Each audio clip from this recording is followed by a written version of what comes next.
नाज़रीन, अब रुख करेंगे कराची का। बागी सागर की रिपोर्ट के मुताबिक कराची प्रेस क्लब के सामने मासूम प्रिया कुमारी की बाजियाबी के लिए एहतजाजी धरना दिया गया।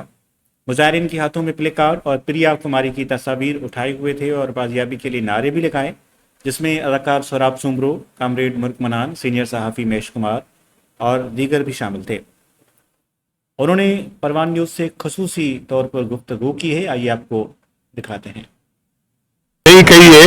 और ये वैसे अगर कोई आदमी शामिल है तो हुकूमत का फर्ज है ना उसको पकड़ के उसके इन्वेस्टिगेशन करे कि हमें क्यों उनसे दूसरों लोगों से लड़वा रहे हो। अगर आप समझते हैं कि ये है, आपके पास एजेंसियां होंगी, रिपोर्टें होंगी, आप उस पर काम करो। वो भी हमें फिर लड़ाना चाहते हो किसी और से, तो ये ऐसा ना करें।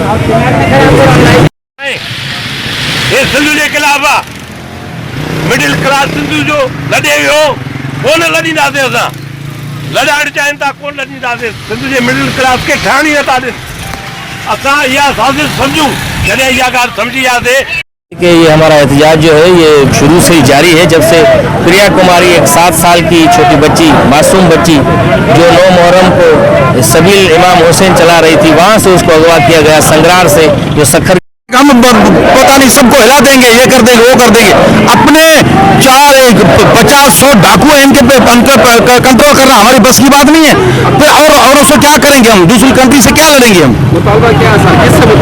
हम जितने भी हुकूमत के अहदेदार हैं, सदर, वजीर आजम, वजीर आला, हम सबसे ये दरख्वास्त कर रहे हैं कि बहुत सारे लोग हमारे अगवा किए गए हैं काफ़ी सालों से, जो अभी तक रिहा नहीं हुए, जिसमें प्रिया कुमारी भी है।